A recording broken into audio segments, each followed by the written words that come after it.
Hello my dear students, कैसे हैं आप? I hope all are doing well.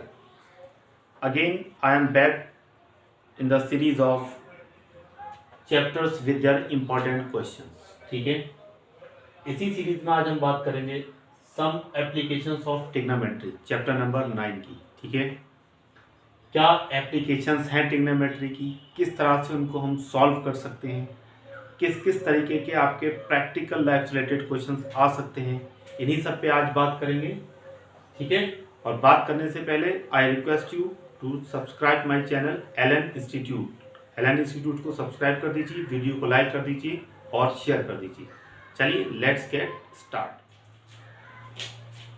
देखिए, कुछ क्वेश्चंस करने से पहले we have to first understand these two concepts, these two topics, angle of elevation and angle of depression. क्या होता है एंगल ऑफ एलिवेशन, क्या होता है एंगल ऑफ डिप्रेशन? ठीक है, देखिए, suppose it is a tower. कोई टावर है, कोई बिल्डिंग हो सकती है, कोई पोल हो सकता है। ठीक है, रूट नहीं, पॉइंट है। ठीक है, और ये पॉइंट इस तरह से है कि इसकी हॉरिजॉन्टल लाइन पर है, ऐसे करके आप समझ लीजिए। ठीक है, suppose this is point A. यहाँ पर कोई पॉइंट है, इस पॉइंट से इसके टॉप पर जो एंगल बनेगा that is called as angle of elevation. ठीक है, किस तरह से? इस तरह से this theta is called as angle of elevation. ठीक है, एंगल ऑफ एलिवेशन में पॉइंट होगा ऑन द ग्राउंड या ऐसी जगह पे होगा जो इसके टॉप से कुछ नीचे लेवल पर होगा। ठीक है, तो ये जो एंगल बनेगा इसको बोलेंगे एंगल ऑफ एलिवेशन। ठीक है, अब बात आती है एंगल ऑफ डिप्रेशन। सपोज ये कोई बिल्डिंग है, इट इज अ बिल्डिंग। ठीक है, और ये क्या है? It is a ground. अब बिल्डिंग की छत पर कोई खड़ा हुआ है या बिल्डिंग की छत से हम एंगल ले रहे हैं। कहां पर? कोई एक पॉइंट है ग्राउंड में, कोई एक पॉइंट है ग्राउंड, हम उसकी तरफ देख रहे हैं। ठीक है, तो यहां से एंगल जो ये बनेगा, ये जो एंगल बनेगा it is called as angle of depression. ठीक है, ध्यान आपको ये रखना है। ज्यादातर स्टूडेंट्स क्या गलती करते हैं, वो यहाँ पर एंगल ऑफ डिप्रेशन बना देते हैं, ये रॉन्ग हो जाता है। ठीक है, ग्राउंड के पैरेलल या जो भी ये सरफेस है उसके पैरेलल आप यहाँ से इमेजिनरी लाइन या शेडेड लाइन ड्रॉ कर सकते हैं। ठीक है, और यहाँ से ये जो एंगल है ये नोट डाउन किया गया है। ठीक है, तो ये जो एंगल बनेगा with respect to this line is called as angle of depression. लेकिन बात ये आती है जब हम क्वेश्चंस को सॉल्व करेंगे तो क्वेश्चन तो हमारा टोटली बेस्ड होगा ट्रिग्नोमेट्री पर, मतलब राइट एंगल ट्राइंगल पर। ये जो पॉइंट है, ये जो एंगल है, ये राइट एंगल ट्राइंगल के बाहर है। तो क्योंकि आप जानते हैं जब दो पैरेलल लाइंस होती हैं और ये क्या होता है, कोई ट्रांसवर्सल, तो ये एंगल और ये एंगल हमारा क्या होता है, हमेशा इक्वल होता है। ठीक है, तो सिमिलरली ये जो एंगल थीटा है उतना ही एंगल थीटा ये हो जाएगा। ठीक है, तो ये जो एंगल ऑफ डिप्रेशन है ये एंगल इसके इक्वल हो जाएगा और इसको कंसीडर करते हुए हम क्वेश्चंस करेंगे। ठीक है, ज्यादा क्लियर होगा आपको कुछ क्वेश्चन से। चलिए कुछ बेसिक क्वेश्चंस की हम बात करेंगे। Question is a circus artist is climbing a 20 metre rope. एक सर्कस आर्टिस्ट देखा होगा आपने, वो रोप पर चढ़ते हैं, तो वो जिस रोप पर चढ़ रहा है उसकी लेंथ कितनी है? 20 मीटर है। Which is tightly stressed and tied from the top of a vertical pole. और आपने ये भी देखा होगा जो रोप है वो किसी न किसी पोल से टाइट होती है, मतलब बंधी हुई होती है वहां से। तो ये जो रोप है ये कहां पर बंधी हुई है? एक पोल के टॉप पर, टू द ग्राउंड। ठीक है, और उस टॉप से, पोल के टॉप से कहां पर बंधी हुई है? ग्राउंड पर। ठीक है, यानी हम कह सकते हैं suppose this is pole, this is pole, ये इसका टॉप है, और अगर हम इसको ऐसे प्रोसीड करें ये हमारा क्या है? ग्राउंड है। तो ये जो रोप है, ये जो रोप है, ठीक है, ये टॉप होगा, ये ग्राउंड होगा, ये यहां से यहां तक बंधी हुई है। ठीक है, आगे करें find the height of the pole, means we have to find this height of the pole that it is h। If the angle made by the rope, अगर ये जो रोप है ये कितना एंगल बनाती है with the ground is 30 degree. अगर ये जो एंगल बना रही है ये कितना है? 30 you can name it as A B C, A B C इसका नाम दे दिया। क्वेश्चन पर समझ लीजिए, ये आपकी रोप है, इट इज रो, ये आपका क्या है, ग्राउंड, इट इज ग्राउंड, ठीक है। ये जो रोप है ये पोल के टॉप से और ग्राउंड पर किसी पॉइंट पर बंधी हुई, ये जो एंगल बनाती है 30 डिग्री, एंगल ऑफ एलिवेशन आपको निकालना है। You have to find the height of the pole. देखिए जब हमने ट्रिग्नोमेट्री पर बात की थी, अगर किसी को वो कॉन्सेप्ट नहीं पता है तो इस वीडियो में आप उस कॉन्सेप्ट को देख सकते हैं, और इसका जो लिंक है वो मैं डिस्क्रिप्शन में दे दूंगा। तो वहां से हमने बात की थी कि जो एंगल है उसके अपोजिट वाली साइड क्या हो जाएगी, परपेंडिकुलर, ठीक है। और जो ये वाली साइड है ये हो जाएगी आपकी बेस, और जो 90 के अपोजिट है वो क्या हो जाएगी, रो। अब देखिए सबसे पहले हम यहाँ पर बात ये करेंगे कि हमें गिवन क्या है और निकालना क्या है। दो ही चीजें देखेंगे, एक तो हम देखेंगे गिवन साइड, और देखना हमें निकालना क्या है, टू फाइंड करना क्या है, ठीक है। गिवन साइड क्या है, 20 मीटर। तो ये जो रोप है ये कितनी है, 20 मीटर है, ये गिवन है, ये निकालना है, इसको हम नहीं कंसिडर करेंगे, ठीक है। हमें सिर्फ इससे ही मतलब है गिवन साइड और एक ऐसी साइड जो हमें निकालना है, ठीक है। तो ये क्या होगी आपकी परपेंडिकुलर हो गई, और ये क्या हो गई आपकी हाइपोटेन्यूज। तो परपेंडिकुलर हाइपोटेन्यूज का रिलेशन किस में होता है, वो होता है साइन में। यानी हम लिख सकते हैं जो साइन थीटा है वो किसके इक्वल है, होता है परपेंडिकुलर अपॉन एच, यानी हाइपोटेन्यूज, ठीक है। अब आप थीटा की वैल्यू लगा दीजिए, परपेंडिकुलर की लगा दीजिए और हाइपोटेन्यूज की, थीटा की कितनी 30, तो ये हो जाएगा साइन 30, परपेंडिकुलर मींस एच, ये आपको फाइंड आउट करना है। और हाइपोटेन्यूज कितना दे रखा है 20, साइन 30 की वैल्यू आपको याद होगी 1/2 एच अपॉन 20 टू 10 सा, तो एच जो आ जाएगा वो आ जाएगा 10 मीटर। आपसे क्या पूछा था, means find the height of the pole, ठीक है, find the height of the pole. तो हाइट ऑफ द पोल कितना हो गया, 10 मीटर, ठीक है। आई होप ये क्वेश्चन आपको क्लियर हो गया होगा। चलिए देखते हैं next question. Now come to the next question. The question is the angle of depression from the top of a tower 40 metre height at a point on the ground is 30 degree. Question ये कह रहा है एक tower है, ठीक है, एक क्या है, टावर है,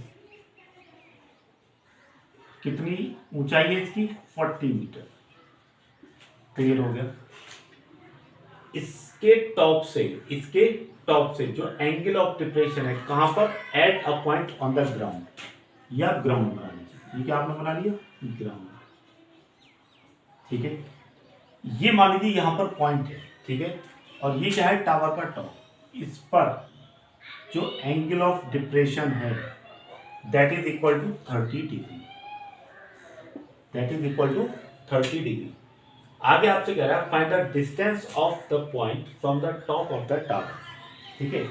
ये जो पॉइंट है, let it is A, it is B, it is C, ये जो पॉइंट है इसकी डिस्टेंस निकालना है आपको, कहां से, from the top of the tower, यानी यू हैव टू फाइंड ए सी। आपको क्या निकालना है, ए सी निकालना है, ठीक है।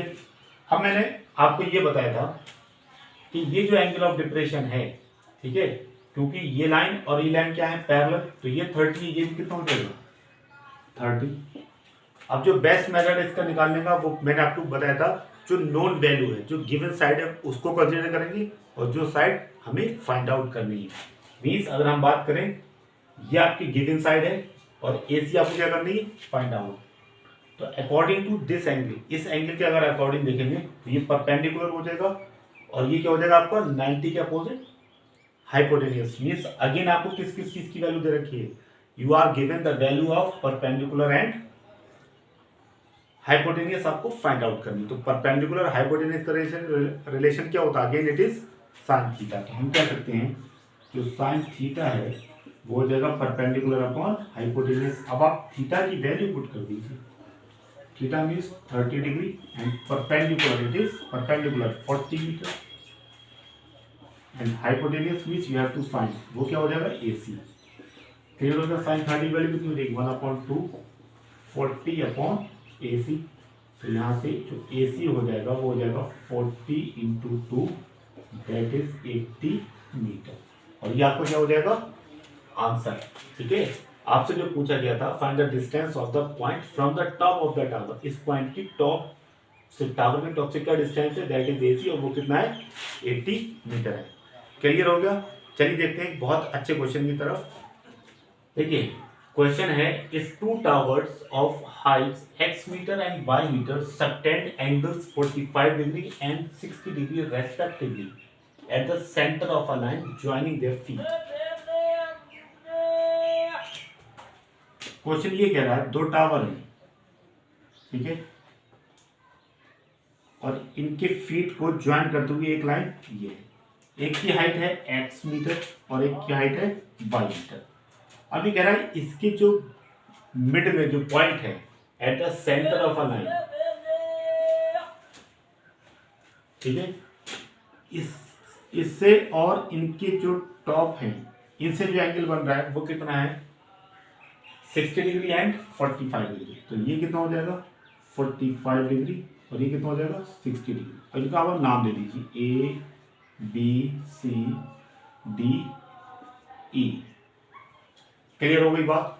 आपसे कह रहा है find the ratio of x plus y to y, ठीक है। अब देखिए ये चीज और ये चीज बराबर है, क्यों, क्योंकि A और C क्या है टावर के फीट हैं और B क्या है एट द सेंटर है। तो सेंटर में जो पॉइंट होगा वो इस वाले फीट से उस वाले फीट से क्या होगा इक्वल डिस्टेंस पर होगा। हम यानी हम कह सकते हैं जो हमारा AB है वो किसके बराबर है BC के बराबर है, ठीक है। यानी हम और आसान भाषा में हम ये भी कह सकते हैं ये साइड हमें गिवन है, ये साइड हमें गिवन है, ठीक है। इसकी हमें बात करनी है, ठीक है। यानी अगर आप एंगल के अकॉर्डिंग देखें तो ये हो गया परपेंडिकुलर और ये क्या हो गया बेस। यानी हमें ऐसा रिलेशन, ऐसा ट्रिग्नोमेट्रिक रेशियो चूज करना है जो परपेंडिकुलर और बेस का रिलेशन देता हो। तो परपेंडिकुलर और बेस का जो रिलेशन देता है दैट इज tan थीटा। तो हम लिख सकते हैं इन ट्राइंगल, कौन सा वाला EAB, इसमें जो tan थीटा हो जाएगा वो क्या हो जाएगा परपेंडिकुलर मतलब EA और बेस मतलब AB, ठीक है। तो tan थीटा, थीटा की जगह पर कितना 45, तो हम यहाँ पर पुट कर सकते हैं tan 45 is equal to EA क्या है x और ये क्या है AB ही। अब हम क्या करेंगे इस ट्राइंगल में AB की वैल्यू निकालेंगे और इस ट्राइंगल में BC की वैल्यू निकालेंगे, ठीक है। और दोनों को क्या कर देंगे इक्वल कर देंगे, क्यों, क्योंकि AB हमारा किसके बराबर है BC के बराबर, ठीक है। तो यहाँ से tan 45 की वैल्यू होगी 1x अपॉन AB। तो आप यहाँ से अगर आप AB देखें तो वो x के इक्वल हो जाएगा, ठीक है। इसको आप इक्वेशन 1 दे दीजिएगा। अब आप किस ट्राइंगल में वर्क करेंगे BCD में। तो इन ट्राइंगल BCD, अब यहाँ देखिए यह एंगल है, इसके अपोजिट में जो साइड है दैट इज y, ये परपेंडिकुलर है और BC आपको गिवन है, गिवन इन द सेंस इसका और इसका जो रिलेशन है इक्वल वो गिवन है। तो इसकी और इस साइड की बात करेंगे तो ये भी परपेंडिकुलर है और ये क्या है बेस। तो again we will having the ratio tan theta. तो जो tan थीटा आ जाएगा हमारा, थीटा के प्लेस हम क्या रख सकते हैं 60 डिग्री रख सकते हैं। परपेंडिकुलर, परपेंडिकुलर मतलब y अपॉन बेस मतलब BC। तो जो tan 60 है वो होगा √3, ये हो जाएगा y अपॉन BC। तो अगर आप यहाँ से BC फाइंड आउट करें तो आप देखेंगे ये होगा y अपॉन √3। ये क्वेश्चन 2 दे दीजिए। हमारे पास हमने पहले से लिख लिया है AB किसके बराबर है BC के। तो यहाँ से AB यहाँ से BC आपस में हम क्या रख देंगे इक्वल रख देंगे, ठीक है। यानी हम कह सकते हैं x और ये चीज़ हमारी आपस में क्या हो जाएगी इक्वल। यानी लिख सकते हैं जो x होगा y अपॉन √3 के इक्वल हो जाएगा। क्लियर हो गई बात, ठीक है। तो यहाँ से अगर हम y निकालें तो y हो जाएगा x√3। अब हम यहाँ पर आ जाएंगे, ये चीज़ हमें फाइंड आउट करनी है। इसको लिख सकते हैं x plus y upon y. क्यों, क्योंकि रेशियो का मतलब क्या होता है fraction, means x upon y upon x plus y upon y. अब देखिए x की वैल्यू कितनी है, x की वैल्यू है y अपॉन √3 प्लस y, ये वाला y अपॉन y। अब ऊपर में से y कॉमन ले लेंगे, क्या बच जाएगा 1 अपॉन √3 प्लस 1 और अपॉन y से y कैंसिल, यहाँ पर कितना आ जाएगा 1, ठीक है। इसको हम फिर सॉल्व करेंगे, हो जाएगा 1 प्लस √3/√3/1, यानी जो रेशियो आ जाएगा वो आ जाएगा 1 + √3 डिवाइडेड बाई √3, यानी ये रिलेशन आ जाएगा।